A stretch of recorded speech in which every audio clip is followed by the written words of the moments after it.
السلام علیکم. جلیل شیرانی یم، ستړي مسئ. راغلی د لنډې بلوچ میچ ته د نیکمرغه وړوکي اختر په ورځ دا ټول کلیواله راغلي یو او دلته د لنډۍ میچ ته ډېر زبردسته شغل وسو، ډېر میچونه وسو. راسره د اکرام الله څخه اول پوښتنه کوو چې د لنډې بلوچ دا میچ د عید دا ورځ څه نظر ده دی؟ یاره ماشاءالله ډېر زبردست میچ روان دی او ډېر خلک په خوشحالي راغلي دي، خوشحالي مناووي. زموږ هم داسې فکر ګروپ راغلی دی، بس سره ولیاړ یو او خاص کر د جلیل خان شکریه ادا کوو چې دی لګیا دی په د خپل چینل باندې کوشش کوي دا د خلکو ته د مطلب د علاقې خوشحالۍ او مسافرو خلکو ته شو کوي لګیا دی. موږ د ډېره شکریه ادا کوو. بهرحال د عید اول ورځ د نن وړوکی اختر کړی دی له خیره سره او نور مخ باندې بیا انشاءالله د جلیل په کلتور ټي وي باندې موږ ویډیوګانې ګورو چې په مخ باندې د راتلو شغلونه وي. نور هم په علاقه کې یا نور داسې د علاقې د امن په باره کې د چینل څخه داسې معلومات موږ ترلاسه کوو. موږ ډېره شکریه ادا کوو. ډېره مننه. اکرام الله خان راسره شفاعت خان دی. شفاعت خان راغلی د عید ورځ د لنډې بلوچ کې میچونه شروع دي په خپل کلي کې، خو شغل نه و.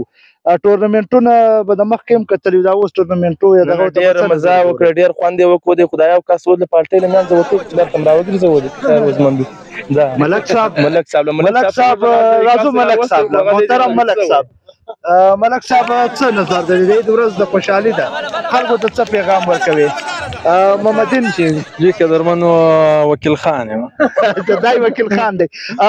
د اختر ورځ د عید خوشحالانې دي، خلکو له پکار دی چې ون ویلینګ نه وکړي او موټرسایکلان په سپیډ نه وچلوي، خپلو کورنیو دپاره غم یا د کلیوالو د نورو چې د عید خوشحالۍ غمجنې نه کړي او اختر د ټولو مبارک څه که په پردي وي او که خپل وطن کې وي نه. او خلکو ته هم دا اپیل دی چې دوی موټرسایکلان یا نور ګاډي د عید خوشحالۍ په غم نه کې بدلې. دا ګډ کلیوالان ماشاءالله راغله د دوی ډېر مینه محبت دی له ما سره، بلکې له دا ګډو سره دا کلیواله پکې داسې شو که ډېر زبردست کلیواله ګډ راغلي او ډېر ښایسته ماحول دی. لیکوال ډالۍ کوي شعر که نه؟ شعر خو داسې خاص نشته، خو نن چې کوم زموږ د پرواړې خاص کلي ټیمان دوه راغلي دي لنډې بلوچ نه، دا ټیم موږ موجود وي د لنډې بلوچ خان په میدان کې او دوه میچ یې ترلاسه کړي دي. انشاءالله مخکې هم موږ کوشش کوو چې زموږ ټیم برایت وکړي او میچ وګټي او ستاسو په رایه باندې. دا و جابر لیکوال او بل څوک خو داسې شعر او ټپه دم نه دي لیکلي، کاپۍ یې کور یې رسوي. عبدالرحمن راسره دی.